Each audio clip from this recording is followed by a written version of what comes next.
Welcome back to New Money. We're discussing healthcare this evening. My guest, Clayton Samsudeen. If you'd like to email, my email address is info@anchorcapital.co.za.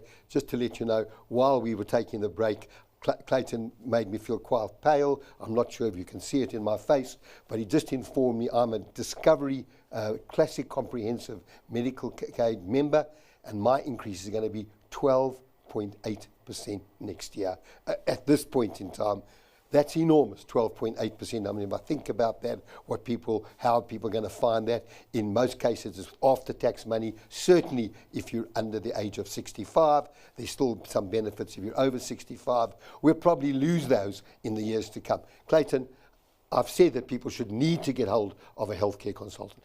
I'm going to give you this opportunity because you've been on this program how many years with me? Probably 13 years. 13 years. You deserve some reward for the amount of time and effort you put into coming on my program. Where could people get hold of you if they need you? So they could email me at engage@phoenixgrp.co.za. Okay, just repeat that. Engage@phoenixgrp.co.za. You also mentioned you're going to be doing your renewal very differently this year to what you've done previously. Correct. So because of the increases and the changes, so the increases... When you mentioned one, it's 15 or 16%. Correct, yeah. Which scheme is that? MediHealth. So that is huge. So what does that have a large membership? Yes, it does. So all the schemes we talk about that we mention the names frequently are in the top 10 schemes in the country. So it's one of the top 10 schemes. It's got a huge membership base. And so I could say the same for others. As we were talking about in the break. But what we're doing differently this year is we're really making sure that every single individual member of ours understands exactly what their premium increase would be, how their benefits would change, and we're going to default give them a recommendation of an alternative. So instead of trying to speed up the process, because we understand the engagement this year will be a lot more complex than before. So before you just have a straight premium across the board, a straight percentage increase across the board, and that would be kind of normal. Now we have a situation where there are definite areas where plans are changing, savings are being reduced, there's higher co-payments, etc. So where people would have taken a risk before and not have gap cover, they may reconsider that. They may consider now looking at a different gap cover option to top up what's missing on the medical aid side. So it's no longer kind of business as usual. So I think it's going to be a difficult year-end review. And if you've missed the opportunity to change your options, then of course you'll get really, you'll be unpleasantly surprised come January when those premiums go off. And it's an ongoing process. It's finding the right plan now so that you minimize some of these very big increases as you get older, and that's when you need the medical aid more than anyone else. Correct, yeah. Yeah. Well, Ralph in Parkview says, how would you suggest that one manages the cost of the medical aid? We've done that. Yeah. Kerry in Sea Point says, what has happened to primary health care and the low-cost benefit options? Council has that the council has been looking at. Yeah, so that is still kind of in place. So council has given the existing primary health care products time until the 31st of March 2024 to come up with suggestions, and we're hoping to see low-cost benefit options being introduced there. So that is one kind of avenue that is going to almost, I think, save the day. But eventually people would buy down, meaning they'll buy more primary or low-cost benefit options, and those that can afford it will remain on medical aid. So we're hoping that, come 1 April, we're going to have a product to at least offer those that may have jumped off medical schemes due to affordability or just cannot afford medical schemes any longer. Well, Clayton, someone deserves a rap on the knuckles because this has been going on for a long time, these low-cost schemes. Yeah. I mean, it's the fact that now March, we're kicking down the can. Marlene in Constantia says, will upgrades or plan changes be allowed in 2024 like previous years? So yes, certain schemes allow downgrades. But remember, the last 2 years we had a scenario where you could upgrade during the time when the premiums change. So, that allowed people to pay less for a period of the year, then upgrade for the balance of the year. So one must be careful that's not going to happen in 2024. You can only upgrade now during October, November. You give notice to the scheme so that you plan upgrades from the 1st of January. you won't be able to upgrade thereafter again. Only downgrades will be allowed. However, there are some medical schemes, again in the top 10, that allow for upgrades on the diagnosis of a life-threatening event. So you could be on the lowest of the low option, be diagnosed within cancer, and you can upgrade to the highest option within 30 days of diagnosis. So it's important to know which scheme you're on, which scheme will it allow an upgrade under which circumstances, and that's part of the decision-making process. So that could have a major impact, because that's really selection against the medical aid. You buy down, and when you suddenly need it, you buy up, and they allow you to do that. That has a major cost in the overall pool. Correct. But what would happen is it's not anti-selective because the person would not have known of the condition.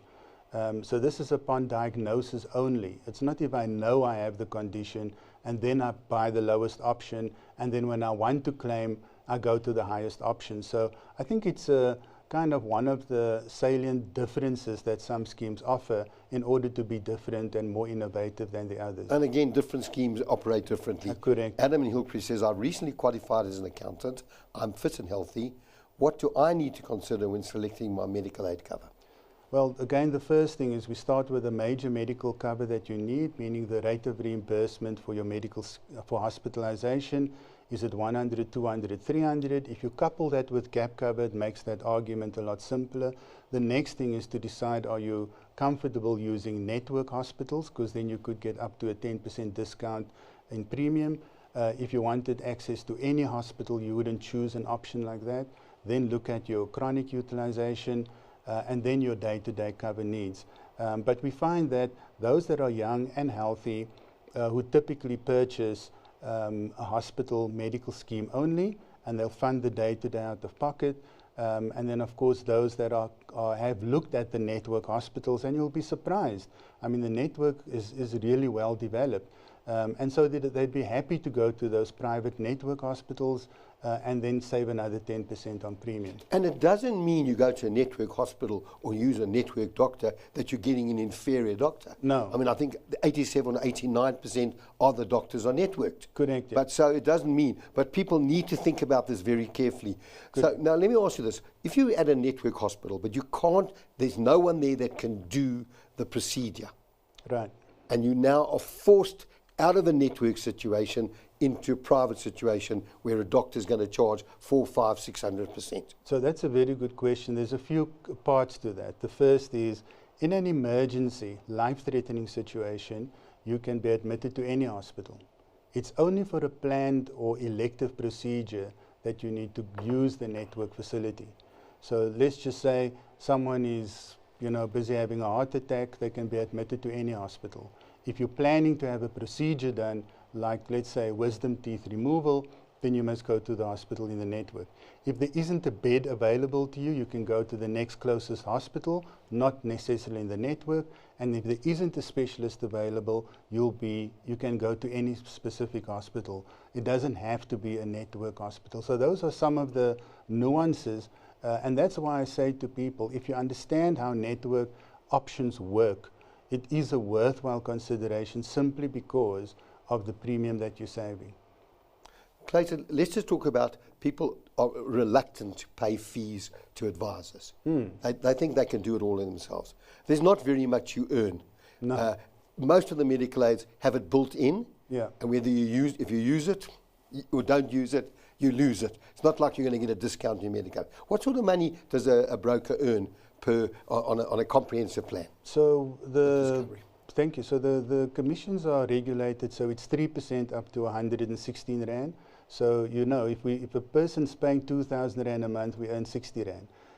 So that's what it is, and it's every month ongoing for as long as the client is a client of ours. And if they don't like you, they can move someone else and pay someone else. Yeah. Catherine in the Sea Point says, I'm an elderly pensioner. I'm struggling to keep up with the cost of medical aid. I've paid all my life and understand that if someone over the age of 35 joins the medical aid, they have a compulsory loading. Why aren't these loadings being used to fund the healthy who contributed to the medical aid that are now struggling when we probably need it the most? So that's exactly the case. So what has happened is that many years ago there was this amnesty period. So the amnesty period was if you were over the age of 35, you could join without the late joiner penalty. That's gone. Now, unfortunately, we're in a place where if you're now 86 and you're joining for the first time, you will pay that 75% late joiner penalty because you haven't joined when you were younger.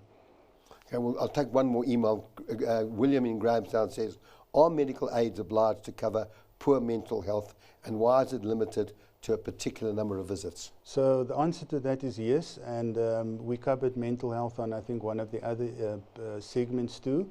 What they're doing is they're giving at least 12 to 15 visits to a psychologist or a psychiatrist under PMB benefit.